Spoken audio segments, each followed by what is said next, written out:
दोस्तों पेश है मौत के बाद। ये एक और चित्र है।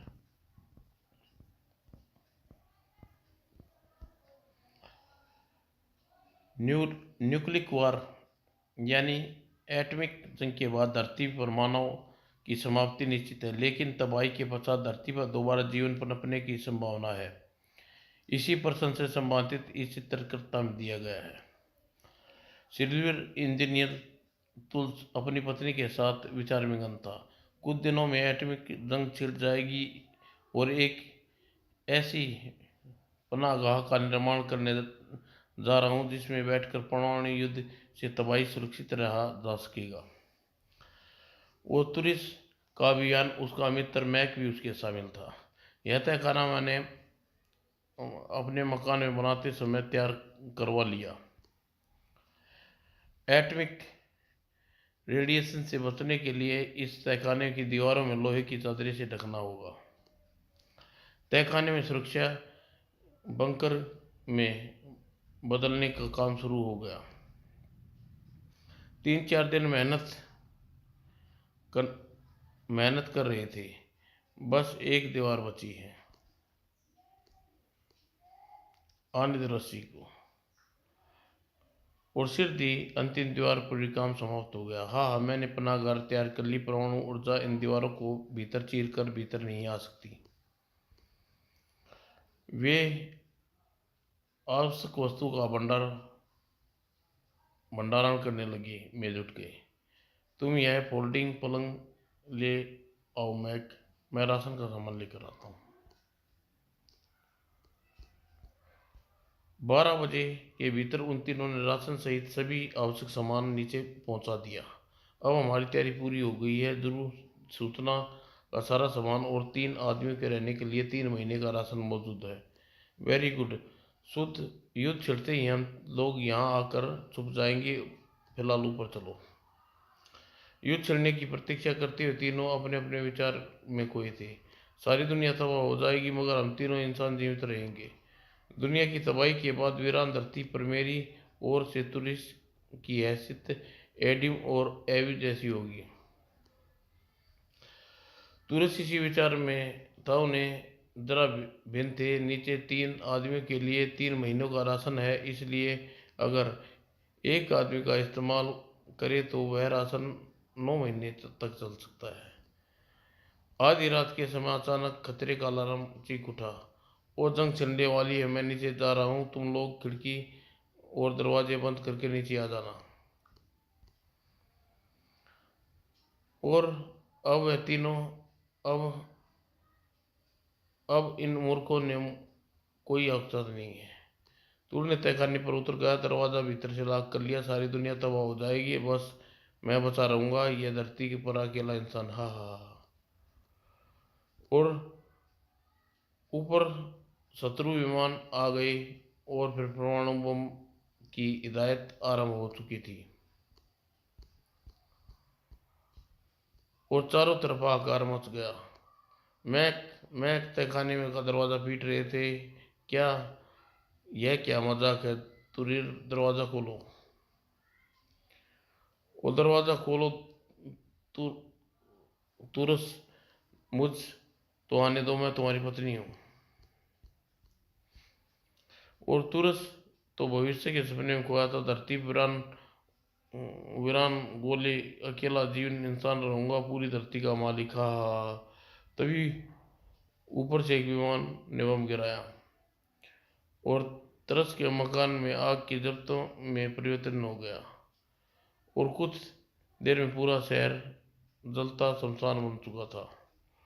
इंसान तो क्या, पेड़ पौधे, जानवर, सभी पक्षी समाप्त हो चुके थे। पृथ्वी पूरी पृथ्वी मौत का टंडा था। जीवन के नाम पर सिर्फ उस तहखाने में एक विद्यमान थी। चारों ओर सन्नाटा। दीवार भी तो नहीं पीटा जा रहा।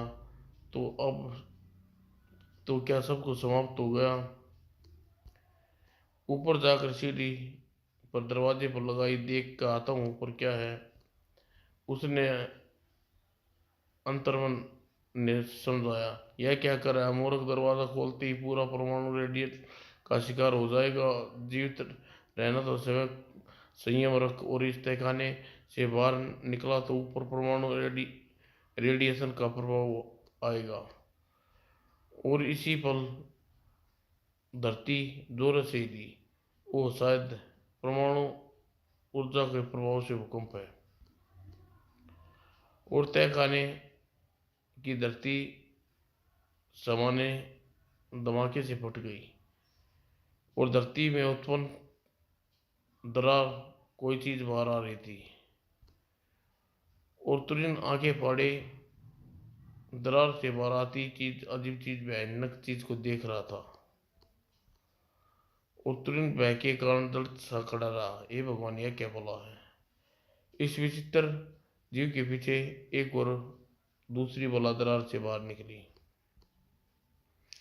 इन जीवों को देखकर तुरंत का मस्तिष्क में हलचल मच गई। दुनिया समाप्त हो गई है। इंसानों को अपने बनाए हुए घातक हथियारों से मानव को समाप्त कर दिया है। इस धरती पर प्राचीन प्राणी जो हजारों वर्ष तक भूमिगत रहने के बाद इंसानों की जगह लेने आ गए। एक बार फिर धरती पर इन्हीं प्राणी का राज होगा। मैंने यह क्यों नहीं सोचा, इन बम्बों की छलनी हुई धरती के गर्भ में भी कुछ हो सकता है। तभी जीव ने लंबी पूंछ का फंदा उसके शरीर पर आकर गिरा और फिर वह झटका लगा उछाल कर जीव के सामने गिरा दिया। अंतिम चीखों के साथ दोनों जीव उसे समस्त पर टूट पड़े ते देखा। समाप्त। कत्ल के केस में अनिल दिवाकर उसका आजीवन कारावास में की सजा मिली थी। जेल में अंधेर कोठरी में बैठा वह अपनी परिस्थितियों की याद कर रहा था जिसका शिकार होकर वह इस अंजाम पर पहुंचा था। पैसे के लेन देन में अनिल दिवाकर ने अपने मित्र प्रकाश की हत्या कर दी। आज मैं तुझे यहाँ इस वीराने में इसलिए लेकर आया हूँ कि प्रकाश, ताकि तू कभी मुझे से अपने उधार के 50,000 वापिस न मांग सको। और प्रकाश ने लाश अनिल को जोड़ में फेंक दिया। इस जोड़ की गहराइयों में किसी को पता भी नहीं चलेगा। मेरा जुर्म करने के लिए उसकी लाश न मिल पाएगी। प्रकाश की लाश के ठिकाने लगाकर अनिल दिवाकर वहां से वापस चल आया। इसकी रोज की चकचक से छुटकारा मिल गया। लेकिन कहते हैं चोर की दाढ़ी में तिनका। वह रात को अनिल दिवाकर चैन से न सो सका। वो कहीं मेरी लाख सावधानी के बावजूद घटना पर को किसी का सबूत तो नहीं छूट गया। मैं कल मेरी गर्दन में फांसी के फंदे पर पहुंचा दे। उसने एक बार फिर अपनी सभी चीजें चेक की और अनजान उसके जिस्म में झुरझुरी दौड़ गई। हे भगवान, मेरी रिस्ट वॉच कहाँ गई। हो न हो मेरी रिस्ट वॉच जरूर ही घटना स्थल पर उस वक्त गिर गई होगी जब मैं प्रकाश का गला दबा रहा था। सुबह होने में अभी वहां अपनी रिस्ट वॉच ढूंढ लाऊं। नहीं, सुबह तो देर हो जाएगी। कहीं रिस्ट वॉच किसी के हाथ लग गई तो। मैं रिस्क नहीं ले सकता, मुझे रिस्ट वॉच अभी ढूंढनी होगी। और हत्या करने समय अनिल दिवाकर इतनी नहीं डरा था जितना उस समय डरा रहा था। कहाँ गई होगी मेरी, कहाँ गिरी होगी। ओह, ये रही, मिल गई। रिस्ट वॉच वापस कलाई पर डालकर वह वापस चल पड़ा। लेकिन दुर्भाग्य से उसका पीछा नहीं छोड़ा। ठहरो, इतनी रात के तुम कहाँ गए थे। मेरा स्कूटर खराब हो गया था इसलिए। यह टी शर्ट उल्टी क्यों पहन रखी है। गर्ल जल्दी टी शर्ट उल्टी पहन का पता नहीं लगा। मैं मुसीबत के क्षणों में अनिल दिवाकर के दिमाग में यही उपाय सूझा। सर यह गंदी स्कूटर से गंदी हो गई थी। मुझे कल इसी से काम चलाना है। यह मैली न हो इसलिए मैंने इसे उल्टा पहन लिया। उफ, आज बाल बाल बचा, लेकिन कल क्या होगा। और अगले दिन अनिल दिवाकर बच निकला, लेकिन अपने जुर्म के भयानक अंजाम की कल्पना उसका रोम रोम कांप उठा। अगले दिन यह जानने के लिए कि वह उसी कल वाली करतूत के सामने आई या नहीं, वह जोड़ पर पहुंच गया। अरे यह भीड़ क्यों लगी हुई है। कई लोगों ने जोड़ पर डूबी प्रकाश की लाश का पता तो नहीं लगा चल गया। जरूर यही हुआ होगा। लाश हल्की होकर पानी के ऊपर आ गई होगी। अनिल दिवाकर के जिस्म में जैसे जान ही बाकी न बची। अब पुलिस आएगी और तफ्तीश होगी। प्रकाश की जान पहचान वाले से पूछताछ होगी, मुझे से भी होगी। और मैं इस बात से इनकार नहीं कर पाऊंगा कि प्रकाश मुझे 50,000 रुपये लेना था। फांसी मुझे फांसी मिलकर रहेगी। और एक कि विचार दिमाग में उभरा, अगर मुझे अपने जुर्म का इकबाल कर लूँ तो शायद कानून मुझ पर रहम करे और मुझे फांसी की सज़ा न हो। ऐसा ही करूँगा। मैं अपने जुर्म कबूल लूँगा, क्योंकि तब तक मैं ऐसा करूँगा तो चैन की सांस नहीं ले पाऊँगा। और अनिल दिवाकर अपना जुर्म कबूल लिया। वो हत्या मैंने की इंस्पेक्टर साहब, मैंने ही समय को कानून के हवाले करना है। कौन सी हत्या? किसकी बात कर रहे हो तुम? वह इलाका आपके क्षेत्र में आता है। मैं आपको किसी की लाश के मिलने की खबर नहीं मिली? नहीं। मगर अब तुम बताओ किसकी हत्या की है तुमने? लाश कहाँ है? अनिल दिवाकर बुत बना इंस्पेक्टर की शक्ल को देख रहा था। यह कैसे हो गया कि लाश की खबर अभी तक पुलिस को नहीं मिली। और इंस्पेक्टर को लेकर अनिल दिवाकर जोड़ पर पहुंचा और लाश को बाहर निकाला। उप, यह तो सुबह यहाँ जोड़ पर भीड़ क्यों लगी थी, लाश तो अब मिली है। तब इंस्पेक्टर ने उसे बताया रहस्य। मिस्टर दिवाकर, सुबह भीड़ गांव वालों की थी। वे भैंस जोड़ में गिरकर डूब गई थी। और रहस्य अनिल दिवाकर की खोपड़ी चपरा गई और उसने अपनी गलती का एहसास हो गया। अपनी आत्मा के भूत से न बचा पाया। ऑर्डर जो डर बनाकर मेरे सिर पर सवार था, और इस प्रकार नल की आत्मा भूत का शिकार होकर आजीवन जेल कालकोठरी का मेहमान बना रहा था। इंसान और जानवर। फकीरा का पहला दुर्भाग्य यह था कि एक भिखारी के घर जन्म लिया था। इस गरीबी में संतान, इसे क्या खिलाएंगे हम? वही जो हम खाते हैं, भीख की रोटियां। फकीरा की दूसरा दुर्भाग्य था, होश संभालते ही उसे भीख मांगने जाना पड़ा। भगवान के नाम पर दे दे भगवान। फकीरा का तीसरा दुर्भाग्य यह था, सड़क पर भीख मांगते समय उसके माता पिता एक दिन ट्रक को तल गया। फकीरा बड़ी दुनिया में बिल्कुल अकेला रह गया। अब क्या करूं? निर्दयी इंसान को मासूम पर कभी दया ना आई। बहुत भूखा लो, एक रोटी दे दो। चल भाग यहाँ से भिखारी की औलाद, वरना दांत तोड़ दूंगा। रोटी की जगह ठोकरें खाने को मिली। साला गंदा भिखारी। कहे सभ्य कहे जाने वाले इंसानों ने व्यवहार से दुखी होकर एक दिन फकीरा या शहर से उठकर चला गया, और जहाँ उसका भाग्य ले जाएगा वहाँ जाएगा। शाम शाम के समय वह एक जंगल में जा पहुंचा। खंडर के से अपना घर बना लेता हूँ। और खंडर के भीतर एक अजीब दृश्य देखा। ओह, इस बेचारा बच्चा मर गया। मत रो माँ, मैं इस दुनिया में अकेला हूँ, हम दोनों साथ रह लेंगे। और माँ कहकर पुकारने वाले उसे नए बेटे को गाय ने तुरंत अपना लिया। मुझे भूख लगी है माँ। और माँ ने ममता से दूध का निछार कर दिया। और जानवर को इंसान के बीच में एक नए रिश्ते की बुनियाद बुनियाद पड़ गई। खाओ माँ, जंगल में तुम्हारे लिए तोड़ कर लाया हूँ। और इस प्रकार अनेक दुख झेलने का फकीरा की जिंदगी खुशियाँ आई। लेकिन ईश्वर को फकीरा की खुशी पसंद न आई। एक दिन गाय बीमार पड़ गई। माँ,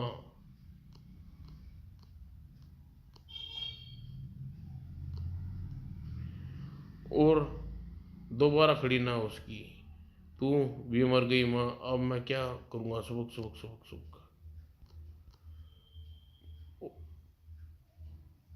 मैं हमेशा तेरे पास रहूंगी फकीरा, तेरी माँ की आंखें हमेशा तेरी निगरानी करती रहेंगी।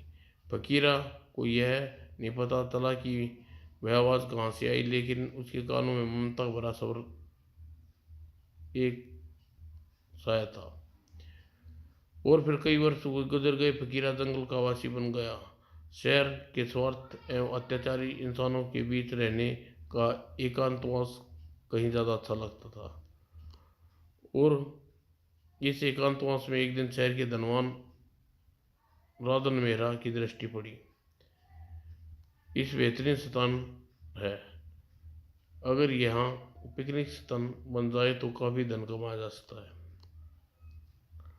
और एक महीने के भीतर राधन मेहरा ने जंगल का क्षेत्र खरीद लिया और वहाँ सिक्योरिटी तिलक राणा के साथ वहाँ पहुँचा। कंट्रोवर्शन शुरू करने के लिए यहाँ सारा जंगल साफ करना होगा राणा। वो जाएगा मेहरा साहब, कल ही मत लगा दूंगा।